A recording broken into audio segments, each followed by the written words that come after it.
সিদ্ধান্তটা তো মাহমুদের নেয়নি, সিদ্ধান্তটা আমরা নিয়েছি, দায়টা আমাদেরই। কিন্তু এটা স্বাভাবিক, হ্যাঁ কেউ হয়তো একটু আমাদেরকে অনুরোধ করতে পারে, ভাই এই নিয়মটা বদলান, আমাদের এই অসুবিধা হবে, তারা বলতেই পারে এবং তারা চাপও সৃষ্টি করতে পারে। আমাদের কাজ হচ্ছে সেই চাপটা অ্যাবজর্ব করা এবং নিয়ম যেটা আছে, বই যে কথা বলে সেই অনুযায়ী করা, মানুষকে কনভিন্স করা যে না এইটা এইভাবেই হবে, সেই কাজটা আমরা ঠিকভাবে করতে পারিনি। তো এই দায়টা আমাদেরই নিতে হবে।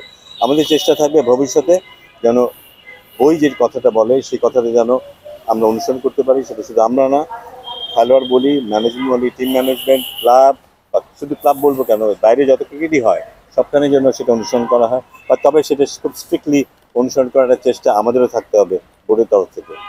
না, যেটা তো আমরা উই ক্যানট অ্যাভয়েড, এটা কিন্তু বইয়ের মধ্যে আছে, এই যদি হয় ওকে শাস্তি ভোগ করতে হবে। তো সেটা শহীদ জুরিদার মতো একটা জাতীয় দলের খেলোয়াড়ও হোক কিংবা তৃতীয় বিভাগের একটা খেলোয়াড়ও হোক, সবার জন্য একই জিনিস হওয়া উচিত কিন্তু। এবং এবং ডেফিনেটলি যত বড় মাপের খেলোয়াড় হবে তার দায়টা তত বেশি থাকবে। এবং এই ধরনের কোনো সিদ্ধান্ত সবার চোখে পড়বে, এটি স্বাভাবিক। এবং এগুলি এক্সাম্পলারি হবে, সেটাও স্বাভাবিক। এটা মানে সবার জন্য এগুলি একইভাবে করা উচিত এবং সবার সেটা মেনে নেওয়ারও একটা কালচার আমাদের তৈরি করতে হবে। একটু না, এটা অনেক ডিসঅ্যাপয়েন্টিং, এটা অনেক ডিসঅ্যাপয়েন্টিং। কারণ আমরা আশা করি যে ওদের কারণেই মাঠের খেলাটা আরও ডিসিপ্লিন হবে, এটাই আমরা আশা করি। ন্যাশনাল টিমের প্লেয়ারদের কাজ শুধু ন্যাশনাল টিমে খেলা না, তাদের কাজ হচ্ছে রোল মডেল হিসেবে এক্সাম্পল সেট করে। কিন্তু যারা শুধু জুনিয়র প্লেয়ার না, যারা খেলা দেখে, যারা খেলাকে অনুসরণ করে, ফ্যান, সবার জন্য এক্সাম্পল সেট করো কিন্তু। এবং ওই কাজটার মধ্যে আমরা খুব ভালোভাবে করছি না বলে আমাদের মধ্যে এক ধরনের অস্থিরতা বিরাজ করছে কিন্তু আমরা পুরো ক্রিকেট মহলের মধ্যে। এবং এটার থেকে আমাদের বেরিয়ে আসার ক্ষেত্রে সবচেয়ে বড় ভূমিকা রাখতে পারে কিন্তু জাতীয় দলের খেলোয়াড়রা।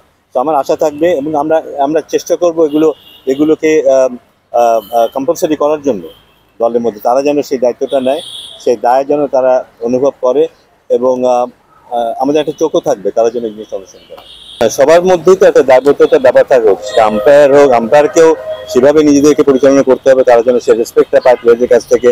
প্লেয়ারদেরকেও সেই জিনিসটা বুঝতে হবে যে তাদেরকেও একটা নিয়ম কানুনের ভেতরেই থাকতে হয় এবং সেটা তাদের থাকতে হবে। এবং সেই জন্যই কিন্তু যারা খেলা অনুসরণ করে তাদেরকে রেসপেক্ট করবে। এটা শুধু যে কেউ একজন খুব ভালো প্লেয়ার ভালো পারফর্ম করছে তার জন্য না, আমরা যে ফেয়ার প্লে অ্যাওয়ার্ড দিই, একজন যে খুব ভালো পার্সোনালিটি হিসেবে গড়ে উঠছে একজন খেলার মাঠে তো আমরা অনেক ইনস্ট্যান্স দেখি যেখানে বোঝা যায় একজন খেলোয়াড় খেলার পাশাপাশি তার যে কন্ডাক্ট আছে, সেই কন্ডাক্টের মাধ্যমে কিন্তু সে ভালো ভূমিকা রাখতে পারে। যেমন আমরা সেটা চাইবো। আর ডিপেন্ড করে যে এই কালচারগুলির দিকে আমাদের খুব বেশি আমরা মনোযোগ দেই না আসলে কখনো। আমরা খেলা হবে, কে জিতবে কে হারবে এর মধ্যেই বসে থাকি। এর বাইরে আরো অনেক ব্যাপার আছে যেগুলোর দিকে আমাদের চোখ দেওয়া উচিত এবং এইসব ব্যাপারে আমার মনে মিডিয়ারও এগিয়ে আসা উচিত, যে যারা ভালো কাজগুলো করবে তাদেরকে সামনে নিয়ে আসা, যারা ভালো কাজগুলো করতে পারবে না তাদেরকেও নিয়ে আসা এবং এগুলোর সামনে মেলে ধরা সাধারণ মানুষের কাছে। সাধারণ মানুষ বুঝতে পারে একটা ভালো জিনিসকে কিভাবে তারা অ্যাপ্রিসিয়েট করবে এবং যেটা ভালো না সেখানে তারা রেসপন্স কি হবে তারা বুঝতে পারবে।